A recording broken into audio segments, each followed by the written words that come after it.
Stamp. అందరికీ నమస్కారం. ముందుగా ఈ కార్యక్రమానికి విచ్చేసిన సత్యభామ ఈ యొక్క టీజర్ రిలీజ్కి విచ్చేసిన కళాభిమానులకు, కళా పోషకులకు, అలాగే నా అభిమానులకు, కాజల్ గారి అభిమానులకు, అలాగే పాత్రికేయులకు,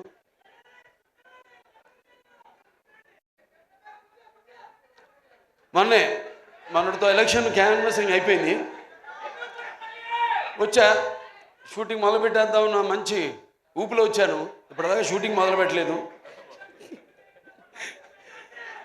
సరే, దాంతో ఈ యొక్క ఫంక్షన్కి రావడం ఒక రకంగా ఏదైతే నేను ఈ 45 రోజులు 50 రోజులు మిస్ అయ్యాను అది కెమెరాని, ఇవాళ ఈ ఫంక్షన్ ద్వారా దాన్ని తీర్చుకుంటున్నందుకు చాలా సంతోషంగా ఉంది. ఎవరో మాట్సు నిర్మాత బాబీ టిక్కా గారు, అలాగే శ్రీనివాస్ గారు అండ్ శశి కిరణ్ టిక్కా గారు, ఆయన సమర్పించిన సత్యభామ, సుమన్ గారు దర్శకత్వం వహించిన సత్యభామ సినిమా ఈ యొక్క టీజర్ రిలీజ్కి రావడం చెప్పాను, చాలా సంతోషంగా ఉంది. అలాగే నా ఆశీస్సులు సినిమాకి. ఎందుకంటే సత్యభామ అన్నది కొన్ని పేర్లు ఉంటాయి. ఆ పేర్లు వినగానే మనం తలుచుకోగానే మనలో ఒక తెలియని ఒక వెన్నముక్కలో ఒక కిలికించుతాలంటాం, అంటే ఒక వైబ్రేషన్. కొన్ని పదాలు ఉంటాయి వాడతాం మనం, కిలికించుతాలని. మన తెలుగు భాషలో అదే గొప్ప. మేము ఆదిత్య 369లో వాడేము పదం, కిలికించితాలలో జానములు. ఇట్లాంటి భాష మన తెలుగు భాష. సరే, భాష గురించి కాదు ఇప్పుడు ఇక్కడ. అంటే ఒక అనుభవం మనకు కలుగుతుంది. అలాంటప్పుడు మరి ఒక సత్యభామ అన్న పేరు అంటే శ్రీకృష్ణుడు మరి ఒక పారిజాత పుష్పాన్ని హరించడానికి వెళ్ళినప్పుడు ఎప్పుడన్నా మనం ప్రయాణాలప్పుడు కూడా గుర్తుపెట్టుకుని కొంచెం, నేను ఎప్పుడు ఈ మంత్రాన్ని ఉచ్చరిస్తూ ఉంటాను. ప్రయాణే గరుడారూఢం పారిజాత హారం హరిం సత్యభామ యుతే ధ్యాయేత్ సర్వకార్యార్థ సిద్ధయ్య అంటాం. దేవుని తలుచుకుంటాం, ఓకే, శ్రీకృష్ణుడు రాముడు వీళ్ళని. కానీ ఆ పక్కన ఎవరున్నారు? యుద్ధానికి వెళ్ళినప్పుడు ఆ పారిజాత పుష్పాన్ని హరించడానికి వెళ్ళినప్పుడు పక్కన సత్యభామ ఉంది. సో ప్రయాణే గరుడారూఢం పారిజాత హరం హరిం సత్యభామ యుతం ధ్యాయేత్ సర్వకార్యార్థ సిద్ధయ్య. అటువంటి పేరు సత్యభామ. అండ్ ఉమెన్ ఎంపవర్నెస్కి పేరు కూడా సత్యభామ. ఎందుకంటే మరి శ్రీకృష్ణుడు ఉండొచ్చు అష్టభార్యలని, కానీ వాళ్ళలో ఆయన్ని తన చెప్పు చేతుల్లో అంటే ఒక సత్య విధేయుడిగా చేసుకున్న ఒకే ఒక భార్య, అది సత్యభామ. సో అలా వాళ్ళ కంపాటబిలిటీ చూస్తున్నాం మనం సొసైటీలో. ఎలా ఒకళ్ళొకళ్ళు మనం కంపేర్ చేసుకుంటూ ఆడ మగ. ఇవాళ నిజంగా చెప్పాలంటే మగాళ్ళే ఉన్నారు పెళ్ళిళ్ళకి ఆడవాళ్ళ కంటే కూడా. ఇవాళ ఆడవాళ్ళు కరువు అయ్యారు మనకి పెళ్ళిళ్ళకి. అలా ఉంది వాళ్ళ సమాజం పరిస్థితి.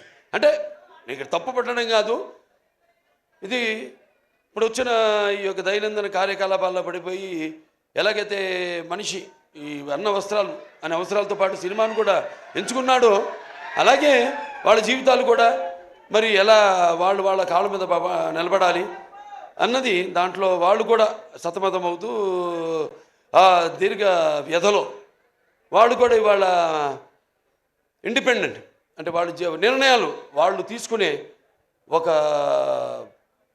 వాళ్ళకి ఒక ధైర్యం, అలాగే వాళ్ళకి ఒక హక్కు, అది హక్కుగా మారడం. దానివల్ల ఇక మనం చూస్తున్న పరిణామాలన్నీ ఈ సమాజంలో. సరే, మరి ఇవాళ సత్యభామ అని పేరు పెట్టి మరి మేము చేసాం. అనిల్ రావుపూడి గారు, నేను మన భగవంత్ కేసరి, నేలకొండ భగవంత్ కేసరి, దాంట్లో గుర్తొస్తుంది శ్రీలీల క్యారెక్టర్. బనవ బేటికో షేర్ అంది అన్నా నేను దాంట్లో. ఈవిడేమో బనావ్ కాచికో షేర్ అని మొత్తం అసలు సినిమాలో చూస్తుంటే ఆ ఫైట్లు ఏంటి అసలు యాటిట్యూడు అద్భుతం. అంటే ఆర్టిస్ట్కి ఒక కోలమానం లేదు, ఇదే పాత్రలు చేయాలి నేను. ఇప్పుడు నవీన్ చంద్ ఉన్నాడు, ఎంతోమంది ఇప్పుడు ఫస్ట్ మీరు డైరెక్షన్ చేశారనేది మేజరు, తర్వాత గూఢచారి, అలాగే పంపిణీదారులుగా కూడా ఎన్నో సినిమాలు పంపిణీ చేశారు. కార్తికేయ 2 చేశారు, ఇంకోటి ఏంటి ధమాకా 2, ఇవన్నీ చేశారు. వాళ్ళకి ఎంతో అనుభవం ఉంది సినిమా పరిశ్రమ గురించి. అంటే ఒక పంపిణీదారుల యొక్క ఇబ్బందులు, కష్టాలు, అలాగే ఒక నిర్మాతగా, అలాగే ఈరోజు మరి వాళ్ళ అంటే ఆయన ఒక డైరెక్టర్గా కూడా 2 సినిమాలు డైరెక్ట్ చేస్తున్నాడు కూడా. సో అలా అన్ని కలబోసి ఇవాళ ఒక సంస్థగా ఏర్పడి ఔరం ఆర్ట్స్ ఈ సత్యభామ అనే సినిమాని నిర్మించడం తప్పకుండా మరి వాళ్ళకి ఇంత అనుభవం ఉంది కాబట్టి తప్పకుండా అనుభవంతో రంగరించి మన ఉగాది పచ్చడిలాగా అన్ని నవరసాలను రంగరించి ఈ సినిమా తీసే ఉంటారు. డెఫినెట్గా పిక్చరు ఈ సినిమా మంచి ఘన విజయం సాధిస్తుంది అన్న నమ్మకం నాకు ఉంది. ఎందుకంటే టీం వర్క్ అలా ఉంది. ఇక్కడ మరి కెమెరామెన్ విష్ణు చూస్తున్నాం అంటే నేను ఎప్పుడు కెమెరామెన్కి ఇంపార్టెన్స్ ఇస్తాను ముందు. ఎందుకంటే డైరెక్టర్ ఒక మైండ్లో ఉన్న కాన్సెప్ట్ ఏదైతే ఐడియా ఉందో దాన్ని సరిగ్గా చూపించగలిగేది ఒక కెమెరామెన్. నేను కెమెరామెన్ అవుదాం అనుకున్నా మొదట్లో. అంటే అన్నిట్లో ఒక అన్నిటి మీద నాకు అవగాహన ఉండాలి, అన్ని క్రాఫ్ట్స్ మీద అన్న ఒక దృష్టితో. అలాగే ఎడిటర్ చాలా ఇంపార్టెంట్ సినిమాకి. అలా ఒక్కొక్కళ్ళు అలా మరి శ్రీచరణ్ గారి సంగీతం, అప్పుడప్పుడు పాటలు కూడా పాడుతూ ఉంటా. మామా ఇక పెగ్గిల్లా అలాగే ఇంకా చాలా పాడాను కానీ ఉన్నాయి అనుకోండి, ఇంకా వస్తే బయటకు వస్తే నెమ్మదిగా ఒక్కొక్కటి. సో ఇలా అలాగే ప్రేక్షకులు ముందుగా ముఖ్యంగా ప్రేక్షకులు ఎంత అద్భుతమైన ప్రేక్షకులు ఉన్నారు ఇక్కడ. ఇవాళ మనం తెలుగు ఇండస్ట్రీ, ఇవాళ మనం భారతదేశ చలనచిత్ర రంగంలో చూసుకుంటేనే ఇవాళ మనం మొదటి స్థానంలో ఉన్నాం మనం, తెలుగు చలనచిత్ర రంగం. సో ఇవాళ నారద జయంతి కూడా, నారద మహాముని, ఆయన గురించి ఎవరు మాట్లాడుకోరు కానీ ఒకటి మాత్రం చెప్పగలుగుతాం, నాసం వాహమి వైకుంఠేనా. అంటే ఈ యొక్క నాన్నగారు అన్ని పాత్రలు చేశారు, ఆయన చేయని పాత్ర లేదు. కానీ నారదుడు ఒక్కడు చేయలేదు ఆయన. ఆ నారదుడు ఒక పాత్ర చేసే అదృష్టం నాకు దక్కింది. అది శ్రీనివాస కళ్యాణం సినిమాలో నేను నారదుడిగా యాక్ట్ చేశాను. సో అదొక తృప్తి ఉంది నాకు, ఆయన చేయని పాత్రల్లో ఆ నారదుడి పాత్ర ఒకటి నేను చేయగలిగానని. సో ఇలా సినిమా బాగుంది, ట్రైలర్ చాలా బాగుంది. ఇంకా కాజల్ గారి గురించి చెప్పక్కర్లా, ఆల్వేస్ ఫైర్ బ్రాండ్. అంటే అన్ని గుణాలు, ఆర్టిస్ట్ అంటే కేవలం అరవడము నవ్వడము లేకపోతే ఒకరిని ఏడిపించడం కాదు. ఒక పాత్రలోకి వెళ్తున్నాం మనం, ఆ పాత్రలో ఒక ఆత్మల్లోకి వెళ్తున్నాం. ఆ పాత్ర ఒక లోతులు మనకు తెలియవు. ఆ పాత్రకి వెళ్ళినప్పుడు ఆ పాత్ర వరకు అంటే ఎన్ని పాత్రలు, స్పాన్ ఆఫ్ 16 years, 16 సంవత్సరాలు, మరి ఎన్ని రకరకాల పాత్రలు చేసి మరి ఒక పాత్ర నుంచి ఇంకో పాత్రలోకి, ఇంకో పాత్ర నుంచి ఇంకో పాత్ర పరకాయ ప్రవేశం చేస్తూ మళ్ళీ ఒక కంబ్యాక్ మధ్యలో అన్నీ ఒక స్త్రీ మూర్తిత్వం. అంటే కార్యేషు దాసి కరుణేషు మంత్రి భోజేషు మాత శైనేశ్వరంబ రూపేచు లక్ష్మి క్షమయ ధరిత్రి అన్నట్టు అన్నీ చూసుకుంటూ అన్నిటికీ సమపాళ్లలో న్యాయం చేస్తూ మళ్ళీ ఒక బిడ్డను కూడా కానీ మళ్ళీ తిరిగి ఇండస్ట్రీకి రావడం. మా సినిమాకి ఒప్పుకున్నందుకు నేలకొండ భగవంత్ కేసరికి ఆవిడకి నా మనస్ఫూర్తి కృతజ్ఞతలు తెలియజేసుకుంటున్నాను. ఎందుకంటే జనరల్గా ఒక స్టాంప్ పడిపోతుంది అంటారు, అదొక నానుడి. ఒక పాత్ర చేస్తే హీరోయిన్కి చేసిన వాళ్ళు మళ్ళీ ఇంకో తల్లి పాత్రలో లేకపోతే అక్క పాత్రలో అలా చేస్తే మళ్ళీ దానికే అది పడిపోతుంది, ఆ ముద్ర పడిపోతుంది అని ఒక దాన్ని బ్రేక్ చేసిన వాళ్ళు చాలా తక్కువ మంది ఉన్నారు. చాలా వేళ్లలో లెక్క పెట్టి చెప్పచ్చు ఎంతమంది ఉన్నారు. వాళ్ళల్లో ఈ కాజల్ అగర్వాల్ గారు ఒకరు. Hats off to you for all the energy. And ఇప్పుడే కాదు, నేను మొదటి నుంచి కూడా ఆవిడ సినిమాలు చూస్తూ ఉన్నాను. చేయాలని ఉండేది, మంచి ఎనర్జెటిక్ ఆర్టిస్టు. బట్ ఎటువంటి కాంబినేషన్ పడాలి ఏంటి అన్నది మరి ఆవిడ ఎందుకో మా కాంబినేషన్ అప్పుడు కుదరలేదు. తర్వాత మా ఈ యొక్క నేలకొండ భగవంత్ కేసరిలో మేము కలిసి యాక్ట్ చేయడం ఒక మంచి ఎక్స్పీరియన్స్. అంటే ఒక ఆర్టిస్టు అందరూ అంటారు ఏదో ఒక కోలమానం అని, ఒక దీనికి డిసిప్లిన్ కానీ ఒక డెడికేషన్ కానీ ఏదంటే ఇప్పుడు మా పేర్లే తీసుకోవడం ఒక ఆనవాయితీ అయిపోయింది. కానీ ఎంతోమంది ఉన్నారు నటులు, కాజల్ అగర్వాల్ గారు లాంటి నటులు అయితే ఎంతోమంది చాలామంది ఉన్నారు. యథా రాజా తథా ప్రజలాగా మనం సవ్యంగా నడిస్తే మొత్తం సమాజం కూడా తిన్నగా నడుస్తుంది, సవ్యంగా ఉంటుంది. అలా మన తెలుగు ఇండస్ట్రీ రామారావు త్వరత అంటే రామారావు గారితో మొదలైంది ఆ డిసిప్లిను, ఆ డెడికేషను, ఆర్టిస్ట్కి ఒక మర్యాద అన్నది. సో దాన్ని ఇలా ముందుకు తీసుకెళ్తున్నందుకు మేమంతా ఆయన వారసులుగా చెప్పుకున్నందుకు, వారసులు అంటే కేవలం ఆయన గురించి చెప్పుకోవడం కాదు, ఆయన చేసిన సినిమాల గురించి చెప్పుకోవడం కాదు, లేకపోతే ఆయన నడిచిన దారుల గురించి చెప్పుకోవడం కాదు, మనం వాటిని అనుసరిస్తున్నామా లేదా, అనుకరించడం కాదు, అనుసరిస్తున్నామా లేదా అన్నది ముఖ్యం. సో అటువంటిది ఆయన వారసులుగా అందరం తెలుగు చలనచిత్ర రంగం ఇలా ముందుకు దూసుకుపోతున్నందుకు చెప్పాను ఇందాక, మన భారతదేశ చలనచిత్ర రంగంలోనే ఇవాళ మనం మొదటి స్థానంలో ఉన్నాం, తెలుగు చలనచిత్ర పరిశ్రమ అనేది.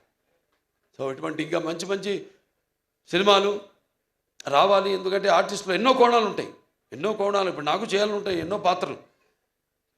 నాన్నగారు ఎప్పుడు ఒక 20 సంవత్సరాల ముందు ఆలోచించేవారు. ఆయన ఆలోచించి సినిమాలు చేసేవారు. ఆయన అప్పుడు ఆడకపోవచ్చు ఆ సినిమాలు, కానీ ఇవాళ అవి బంగారు గుడ్లు పెట్టే బాతు, కనక వర్షం కురిపించే సినిమాలు అవన్నీ. సో అలా ఎప్పుడు మనం ముందు నేను ఇంకా కొట్టుకెళ్ళగలుగుతున్నానంటే అంటే ఒకటి ఉంది హిందీలో, ఈవిడేదో తెలుగులో చెప్పిన డైలాగు, ఇది కभी गिरना भी अच्छा है अपना औकात का पता चलता है जब कोई आगे बढ़ते उठाने को अपनों का पता चलता है जो जिसे गुस्सा होता है वो अच्छे होते हैं और जो झूठ बोलते हैं उसको हमेशा हंसते हुए देखा है.